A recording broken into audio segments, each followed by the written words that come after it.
ধ্বংসপ্রাপ্ত অর্থনীতিকে পুনরুদ্ধার এবং 2025-26 অর্থ বছরের জন্য 7,90,000 কোটি টাকার বাজেট প্রস্তাব করেছে সরকার। অর্থ উপদেষ্টা বলেছেন, বাজেটের প্রবৃদ্ধির গতির চেয়ে অর্থনীতিকে মজবুত করার দিকেই বেশি জোর দিয়েছে সরকার।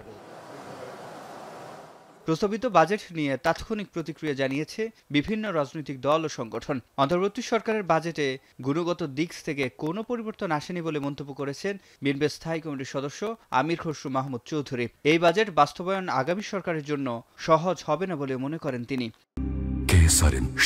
থেকে শিখরে আগের যেভাবে বাজেট চলে আসছে, মূলত সেখান থেকে আমরা খুব একটা সংখ্যার তারতম্য ছোটখাটো হয়েছে, কিন্তু প্রিন্সিপালের যে বাজেটের যে প্রিন্সিপাল, ওই জায়গাটাই কিন্তু আমরা আগের মতো রয়ে গেছি। অনেকটা সেই জায়গা থেকে খুব একটা বেরোতে পারেনি। এই বাজেটের আপনার রাজস্ব আয়কে ভিত্তি করে আসলে বাজেট করা উচিত।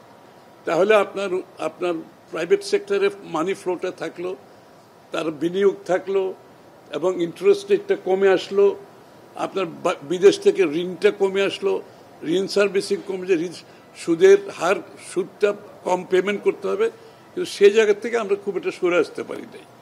একই সুরে কথা বলেছে জামায়াত ইসলামীও। দলটির নায়েবে আমির ডাক্তার আব্দুল্লাহ মোহাম্মদ তাহির বলেছেন, আগের চেয়ে বর্তমান বাজেট খুব বেশি উন্নতি হয়নি, তবে কিছু কিছু জায়গায় অহেতুক খরচের বিষয় পরিবর্তন এসেছে বলেও মন্তব্য করেন তিনি।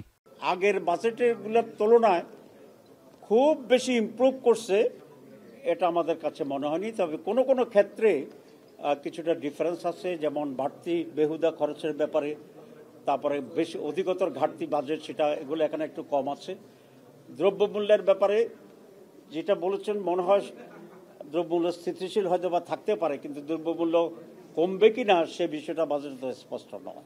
তবে সিপিডির নির্বাহী পরিচালক ফাহমিদা খাতুন খাদ্য, স্বাস্থ্য ও শিক্ষা খাতে অর্থ বরাদ্দ কমানোয় উদ্বেগ প্রকাশ করেছেন। তবে নারী উদ্যোক্তা নিয়ে ফান্ড তৈরি করাকে স্বাগত জানিয়েছে সংস্থাটি।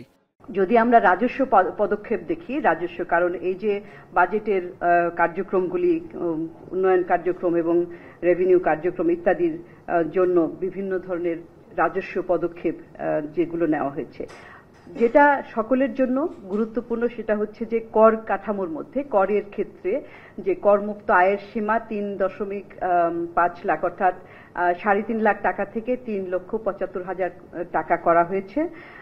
এটা একটা ভালো পদক্ষেপ। এদিকে বাজেটে মূল্যস্ফীতি নিয়ন্ত্রণ, করজাল সম্প্রসারণ এবং অটোমেটেড রিটার্ন ব্যবস্থা চালু আপাত দৃষ্টিতে ইতিবাচক বলে জানিয়েছে ডিসিসিআই। কৃষি উৎপাদনকে উৎসাহিত করার লক্ষ্যে করমুক্ত আয়ের সীমা বৃদ্ধি করা ইতিবাচক পদক্ষেপ। রাজনৈতিক অস্থিরতা, চলমান বাণিজ্য ও অর্থনৈতিক সংকটকালীন সময়ে আইএমএফের শর্ত অনুযায়ী বিভিন্ন খাতের কর অব্যাহতি প্রত্যাহার করা হলেও সিএমএসএমইর জন্য কোনো রোডম্যাপ নেই, যা একটি নেতিবাচক প্রভাব ফেলবে বলে আমরা মনে করি। অন্যদিকে প্রস্তাবিত বাজেটে কালো টাকা সাদা করার সুযোগ অব্যাহত রাখার সিদ্ধান্তের তীব্র নিন্দা জানিয়েছে ট্রান্সপারেন্সি ইন্টারন্যাশনাল বাংলাদেশ। সিফাত শাহরিয়ার, এখন, ঢাকা।